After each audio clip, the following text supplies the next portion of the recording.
গোপনীয়তা সহকারে সকলের লোকচক্ষুর আড়ালে দূরে সরিয়ে রাখেন। বর্তমানে ফিলিস্তিনের অরক্ষিত নিরাপত্তা ব্যবস্থা, বিশেষত এই বিশাল ধনভাণ্ডার, বড় ধরনের একটি হুমকির সম্মুখীন। যখন থেকে ফিলিস্তিনে এই নাদান পয়গম্বরের আবির্ভাব ঘটেছে, তখন থেকেই গির্জার আয় উপার্জন উল্লেখযোগ্য হারে হ্রাস পেয়ে যাচ্ছে। রাজ্যের রাজস্ব আয় কমে যাওয়া মানে হচ্ছে সাম্রাজ্যের প্রভাব ক্রমাগতভাবে হ্রাস পাওয়া। শুধু তাই নয়, আরো অনেক সমস্যার সম্মুখীন হতে হবে। এছাড়াও এমন অনেক সমস্যার সম্মুখীন হতে হবে যেগুলো সমাধান করা সম্ভব কিনা আমি তাও জানি না। রোমানগণ এই সব সাহায্য দ্বারাই অন্যান্য অঞ্চলে তাদের উপনিবেশ স্থাপন করতে এবং শাসন কার্য পরিচালনা করতে সক্ষম হয়েছে।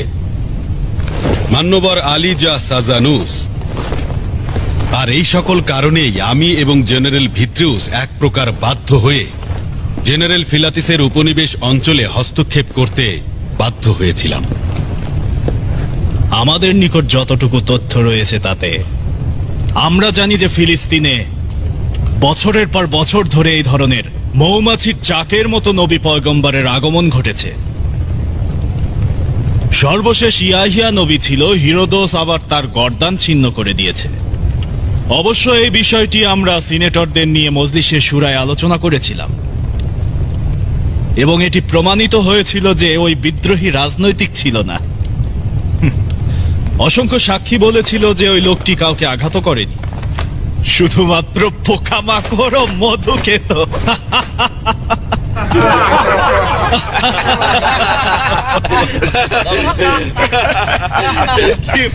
এখন আপনি জনাব প্রকনসুল বলুন, এই আদমি আবার? এই লোকটিও ইয়াহিয়ার গোত্র ও আত্মীয়দের একজন। জালিলিয়া এলাকারই লোক, তার নাম ঈসা। যাকে হত্যা করা হয়েছিল ঈসা নাসেরিও বলা হয়। মাথা উঁচু করে দাঁড়াতেই নিজের কাজও হাসিল করে নিচ্ছে। জেরুজালেম, ইয়াহুদি ও জালিল এলাকার অধিকাংশ অঞ্চলে ওর কারণে বিদ্রোহ দেখা দিয়েছে। ওর আসল কথা কি? সে একজন বিপজ্জনক বিদ্রোহী। বিদ্রোহী? কিসের লোভে? রোমান সিনেটরগণ আর সদস্যবৃন্দ 2 মাস পূর্বেই জেনারেল ফিলাতেসের আবেদনের প্রেক্ষিতে এই ব্যক্তি সম্বন্ধে সিদ্ধান্ত দিয়েছেন।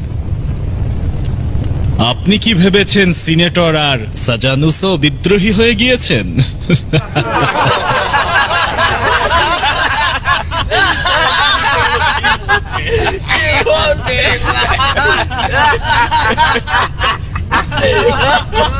আমার গোস্তাখি মাফ করবেন, কিন্তু আমার মনে হচ্ছে সে ওই প্রান্তের সবচেয়ে ভয়ঙ্কর বিদ্রোহী হবে। অবশ্য শেষ সিদ্ধান্ত আপনাদের হাতে। সম্মানিত জনাব কুমুদুস এবং আপনার মহানুভবতা আলিজা সাজানুস,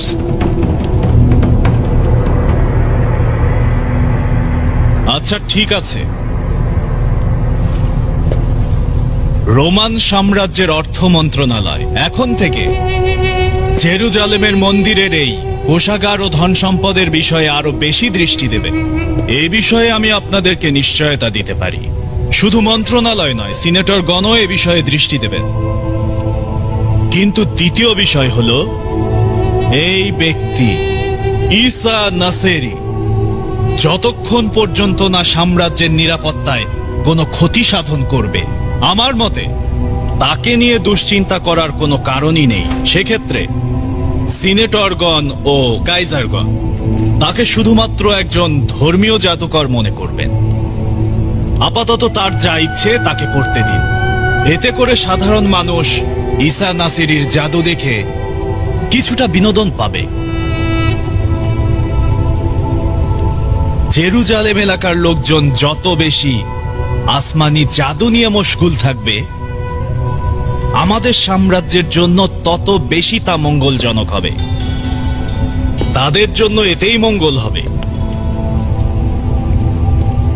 হয়তো একদিন এই জাদুকর এব্রানি ব্যক্তিকে রোমান সাম্রাজ্যের জন্য প্রয়োজন হবে। সিনেটর কুমুদুস, আলিজা, আপনাদের সঙ্গে, বিশেষত রোমের সিনেটর মহোদয়গণ ও আপনাদের সঙ্গে বসতে পেরে আমি অত্যন্ত আনন্দিত। সম্রাট তাইবারিউসের সন্তুষ্টির জন্য আপনাদের সিদ্ধান্তের ওপরে আমার আস্থা থাকলো।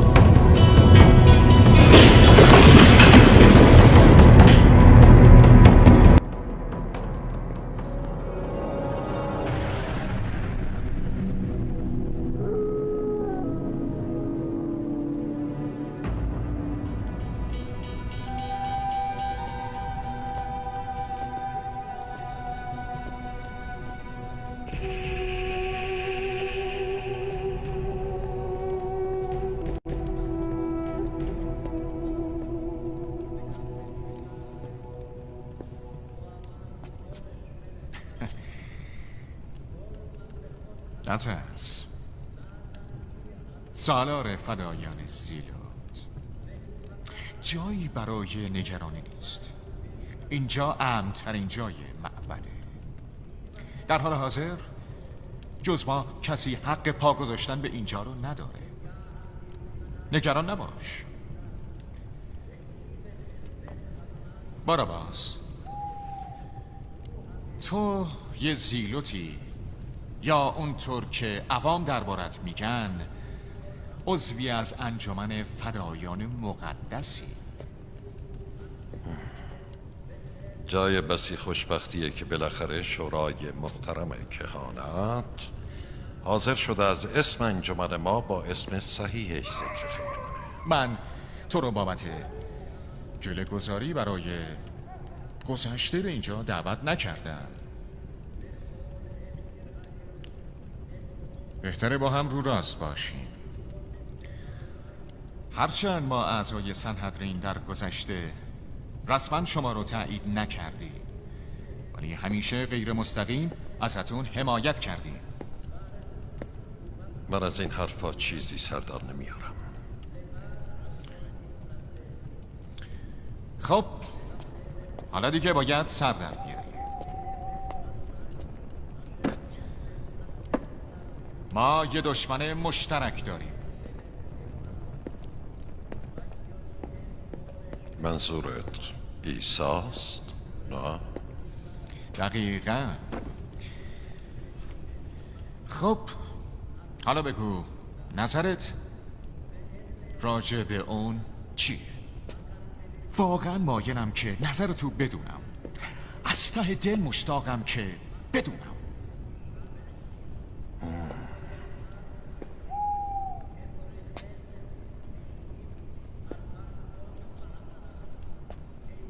انجمن اونو به رسمیت نمیشناسه. با اومدنش بین اعضای ما تفرقه افتاده. حتی چند تایی از ما پیرو اون شدن.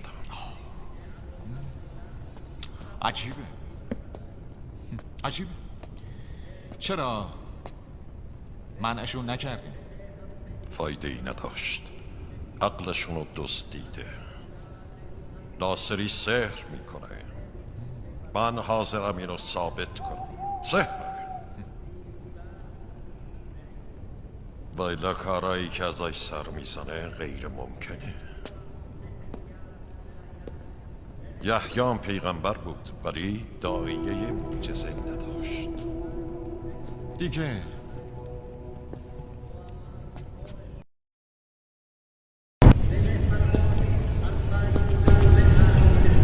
প্রতিদিন জেরুজালেমের রাস্তায় হরেক রকম ফিতনা ফ্যাসাদ তৈরি হচ্ছে। জালিলে এলাকায় ওই ব্যক্তির কথাবার্তা আরো বেশি জায়গায় ছড়িয়ে পড়ছে। জেরুজালেমের এমন কোনো জায়গা নেই যেখানে তার সাফা দেওয়ার কুদরতি শক্তির খবর পৌঁছানো বাকি রয়েছে। শুধুমাত্র একজন বলুক যে ঈসা জেরুজালেমে প্রবেশ করেছে, তখন দেখবে আমাদের আহাম্মকের মতো শুধু যে দেখা ছাড়া আর কিছুই করার থাকবে না। এছাড়া দেখবে অসুস্থ রোগী নিয়ে ঈসা নাসিরের নিকট যাবে। কেন যাবে? যাবে কারণ জালিলে অঞ্চলের ওই মিথ্যা পয়গম্বর তাদেরকে সাফা দান করবে। কুসংস্কারে বিশ্বাসী লোকের সাথে আমার কোনো কাজ নেই। যে জিনিসটি আমাকে পাগল বানিয়ে দিচ্ছে সেটি হচ্ছে এই লোকটির কুফরি কার্যকলাপ। কুফরি কার্যকলাপ? ও বলছে সমস্ত উম্মতের নাজাতের জন্য আখিরি জমানার পয়গম্বর নাকি বনি ইসরায়েল থেকে আসবে না। জনাব পাদ্রী সাহেব, আচ্ছা আপনার মতে এটি কি কুফরি কথাবার্তা নয়? আপনি তো খোদার শরীয়ত প্রণয়নকারী ব্যক্তিতে পরিণত হয়েছেন, এটাকে কি বলবেন?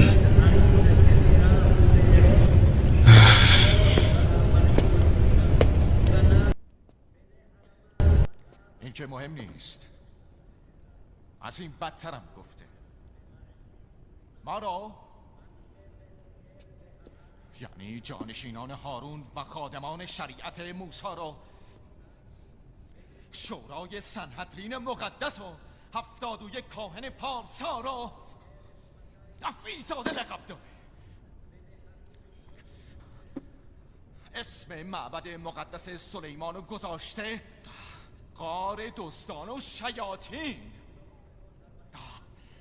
اینا برای یه فدایی یا یه زیروت با شرف مثل تو کافی نیست؟ تو مگه مدافع امت موسی نیستی؟ مگه شما زیروتا نمیگید که امت اسرائیل منتظر قدوم مسیحایی است که با اومدنش ما رو از شر اجانب راحت میکنه؟ شما در راه این اعتقاد حاضر شدین که خودتون رو به خطر بندازید و رومی ها رو بکشید. آیا تا به حال چیزی هم عایدتون شده؟ نمیدونم. نمیدونی. اما من میدونم. راه بهتری هم وجود داره. এখনই হচ্ছে তোমাদের জন্য উপযুক্ত সময়। তুমি এবং তোমার সাথীরা বাজারে ও অলিতে গলিতে সব সময় সুযোগের অপেক্ষায় থাকবে। সম্ভবত লোকজন এই সময়ে কোনো একদিন ঈসা নাসেরীর শয়তানির ফাঁদে ঠিকই পা দিতে আসবে। তাই প্রথম পদক্ষেপেই তোমাদের উচিত পরোক্ষভাবে এই লোকটির মুখোমুখি হওয়া। ওহে জিলুদ ভাইরা, তোমাদের নিজেদের শক্তি সম্পর্কে উদাসীন থাকা মোটেই উচিত নয়। তবে শর্ত হচ্ছে তোমাদের খঞ্জর চালানো ভালোভাবে শিখে নিতে হবে। নিজেদের শক্তি তার মানে? তোমাদের মূল উৎসে অর্থাৎ ওর জন্মের ঘটনার দিকে তাকানো উচিত এবং এর মাধ্যমেই সব সমস্যার সমাধান পাওয়া যেতে পারে। কিন্তু অত্যন্ত সতর্ক হতে হবে যেন জনগণ বুঝতে না পারে তোমরা এর পেছনে রয়েছ। সংক্ষেপে বলি, তোমাদের শক্তি দ্বারাই তোমরা ওর ভক্ত মুরিদানের সংখ্যা যে কোনো ভাবে কমিয়ে দিতে পারো। ওর পক্ষে বা বিপক্ষে গুরুত্বপূর্ণ নয়, কিন্তু দুই ক্ষেত্রেই ভুলেও অতিরঞ্জিত কিছু করবে না।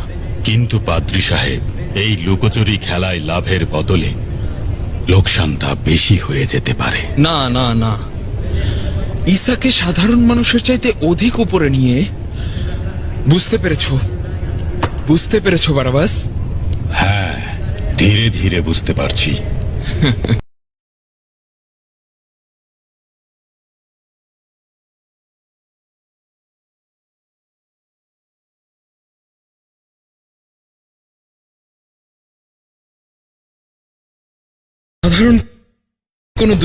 সাধারণ কোনো খেলা না।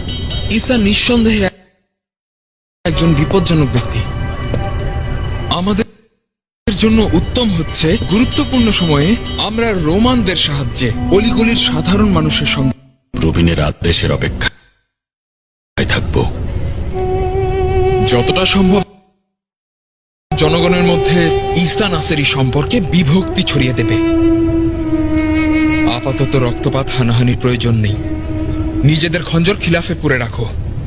তারা নিজেরাই নিজেদের মধ্যে ঝগড়া বিবাদে জড়াবে। খরচের ব্যাপারে কোনো দুশ্চিন্তার কারণ নেই। আমি তোমাদের খরচের সমস্ত দায়িত্ব নিচ্ছি।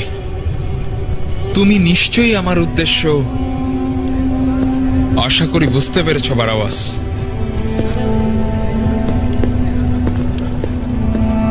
আর ভুলে যেও না জিলুত, তোমরা ও আমরা অবশ্যই ওই দিনের কথা স্মরণ করে ভয় পাবো যেদিন ওই ব্যক্তির কথা ইয়াহুদিয়া অঞ্চল ছাড়িয়েও অন্যান্য অঞ্চলে ছড়িয়ে পড়বে।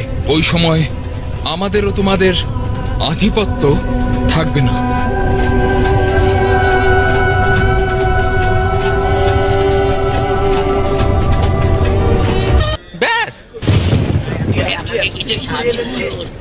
শুনুন, আপনারা শুনুন,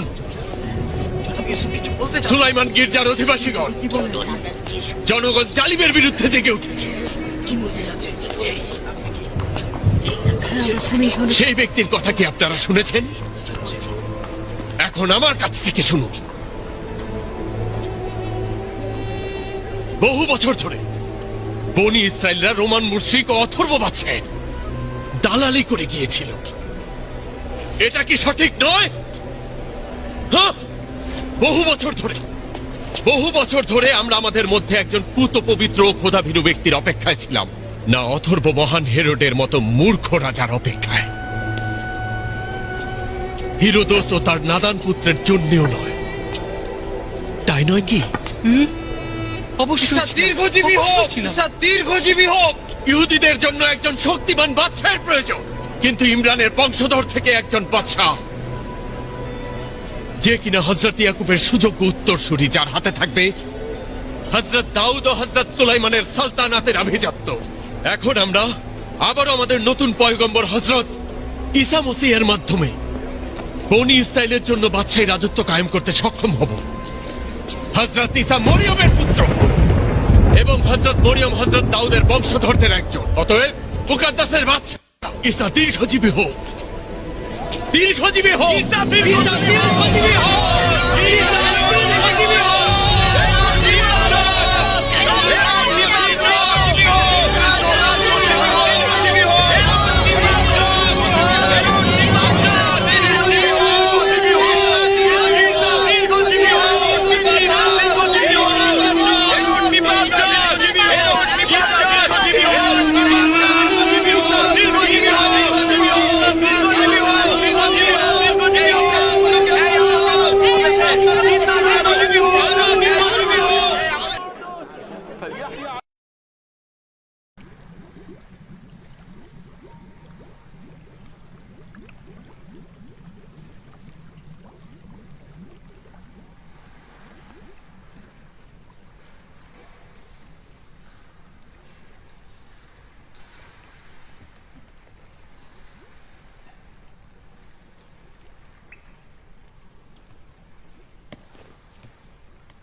বড়ই অদ্ভুত আজব প্রাণী। মেইমাকে বাইরে ফেরত দাও, মেইমাকে বাইরে ফেরত দাও। রুবিন, ঈসা নিজে লোকজনের এই সব খেয়ালি কল্পনা পছন্দ করে। না, আপনি তো আমাদের থেকেও তাকে বেশি চেনেন। সে বলে এগুলোর দুনিয়ার সঙ্গে কোনো ধরনের সম্পর্ক নেই। আচ্ছা, তাহলে কি এমন দায়ক? বলুক আমি এইসব বিশৃঙ্খলার মধ্যে নেই আর মিটিয়ে ফেলুক। জনাব কিয়াফা, সমস্যা হচ্ছে লোকজন এই লোকটির ব্যাপারে খুবই উৎসুক। লোকজন? কোন লোকজন? এই সব আহাম্মক মূর্খ লোকজন। শুনেছি ঈসা একবার বলেছিল, আমি অন্ধকে দৃষ্টি শক্তি দিয়েছি, মৃতকে জীবিত করেছি, বধিরকে শ্রবণ শক্তি দিয়েছি, কিন্তু আহাম্মকদের বিবেক বুদ্ধি দিতে পারিনি। সত্যি বলেছে। আমি এই বিষয়ে তার সঙ্গে একমত। ইয়াহুদি এলাকার লোকজনের আহাম্মকির কোনো ঔষধ নেই। সঠিক বলেছেন, কিন্তু এই বিষয়ে ঈসা নাসেরি আমাদের জন্য হুমকি স্বরূপ নয়। নতুন প্রচারণার পর রোমান সিনেটরগঞ্জে হুকুম জারি করেছেন, তার ভিত্তিতে ঈসা নাসেরির নামে যে কোনো ধরনের বিশৃঙ্খলা ও জনসমাগম অপরাধ হিসেবে গণ্য হবে। দুটো কিন্তু আলাদা আলাদা সমস্যা। তারপরও বলছি, আমার কাছে মনে হয় রোমান সিনেটরদের নেওয়া সিদ্ধান্ত তোমার উদ্দেশ্য কি বলো তো? হ্যাঁ, আবারও কি চাও যে রোমান সিনেটরদের নিকট পত্র লিখে জানাবো যেন নতুন আদেশ দেয় যাতে লোকটিকে বাদশা সম্বোধন না করে? যথেষ্ট হয়েছে। ইতিহাস আমাদের মশকরা করবে, সকলের হাসি ঠাট্টার পাত্র হব। ওই সময় সবাই বলবে, আরে আরে দেখো দেখো, জনাব ঈসা রুহুল্লাহ হাদেরিয়ানের উপদেষ্টা পরিষদকে কিভাবে একটি পাত্রের মধ্যে নিয়ে খেলা করছে। আমার খুব জানতে ইচ্ছে করছে যে ঈসাকে বাদশা ঘোষণা করার এই নতুন ফেতনা সর্বপ্রথম কে শুরু করলো?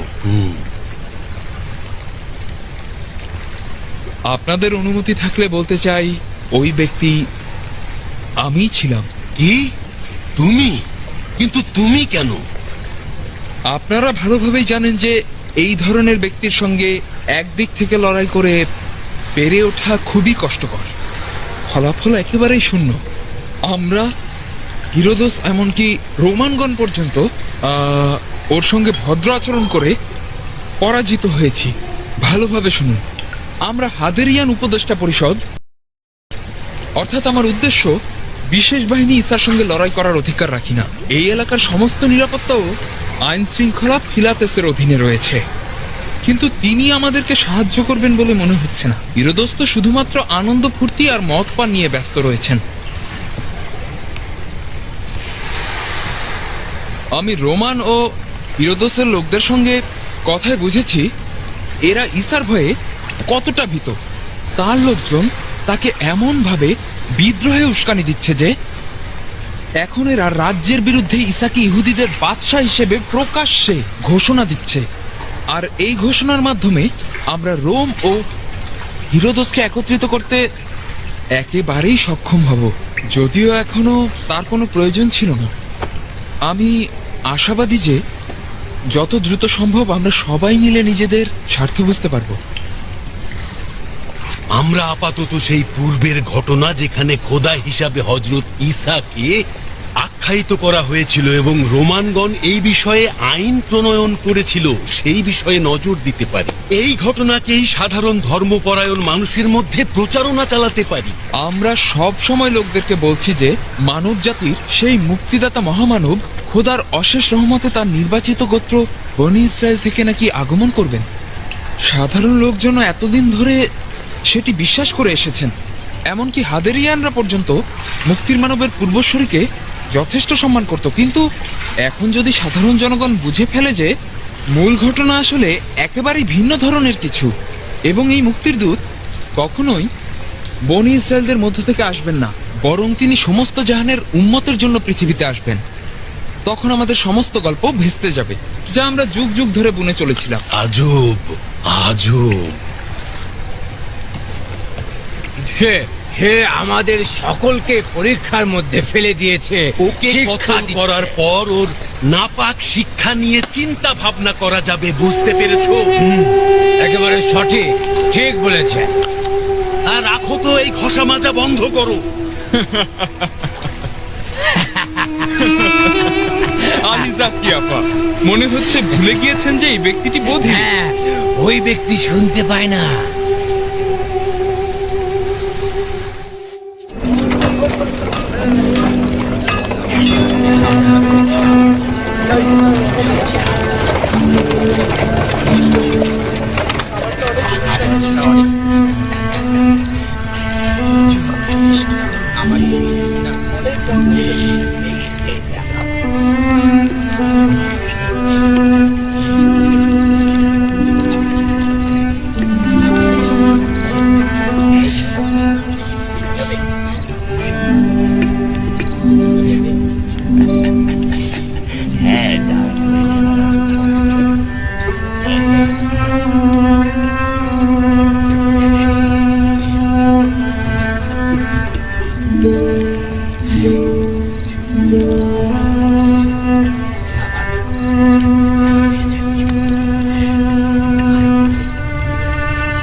আপনি তো হজরত মুসার শরীয়তের বিজ্ঞ আলেম এবং পূর্ববর্তী পবিত্র কিতাব সম্পর্কে সম্যক ধারণা রাখেন। আমাকে বলুন,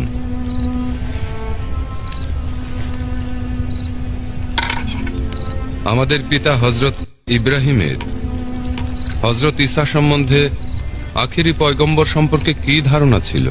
আচ্ছা, আখিরি নবী কি হজরত ইসহাকের বংশধর থেকে আসবেন নাকি হজরত ইসমাইলের বংশধর থেকে আসবেন?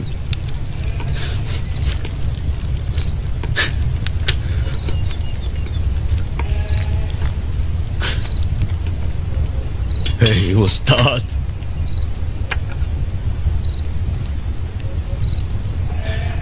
কিভাবে আমি পূর্বসূরীদের কথা বলবো? কেননা এই বিষয়ে হাদেরিয়ানের মজলিসে শুরায় জনগণের উদ্দেশ্যে ফরমান জারি করা হয়েছে,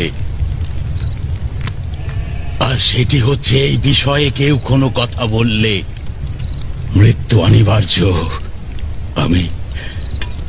আমি মৃত্যুর আদেশকে ভয় পাচ্ছি। আপনি দুনিয়ার বুকে নিজের আরাম আয়াস বিসর্জন দিতে ভয় পাচ্ছেন, তাই না?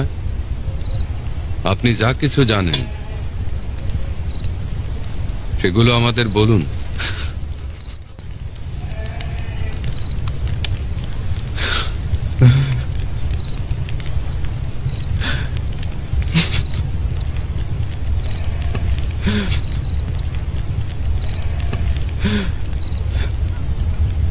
আমি প্রধান ধর্মযাজক কিয়াফার কাছে পুরাতন একটি বই দেখেছিলাম, যা হযরত মুসার হাতে লিখিত ছিল। এটি ছিল হযরত মুসা পয়গম্বরের প্রকৃত কিতাব। সেখানে লেখা রয়েছে হযরত ইসমাইল হযরত মসি পয়গম্বরের পিতা এবং হযরত ইসহাক বনি ইসরায়েলদের পয়গম্বরদের পিতা। ওই গ্রন্থে হযরত মুসা লিখেছেন, হে পরওয়ারদিগার, হে বনি ইসরায়েলদের মহান শক্তিশালী ও দয়াময় প্রভু, নিজের নূরের প্রতিচ্ছবি আপনার বান্দাদের জন্য প্রকাশ করুন।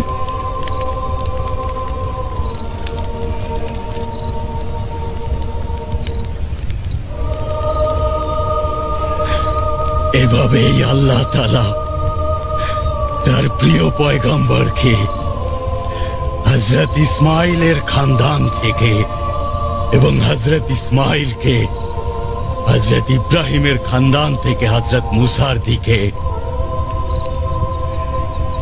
প্রত্যাবর্তন করিয়েছেন। আর হযরত ইসহাক যখন বাল্যকালে হযরত ইসমাইলের নিকট দাঁড়িয়েছিলেন, নিজের অঙ্গুলি ইশারায় মুক্তিদাতা মহান পয়গম্বরের আগমনের দিকে ইশারা করেছিলেন। বলেছিলেন যে তার জন্য সমস্ত আশরাফুল মাখলুকাত সৃষ্টি করা হয়েছে। অতঃপর হযরত মুসা অত্যন্ত আনন্দ চিত্তে উল্লাস প্রকাশ করে বললেন, হে ইসমাইল, আপনার উত্তরসূরির উপরে সমস্ত জাহান ও বেহেশত নির্ধারিত হয়েছে, হে মহান পয়গম্বর।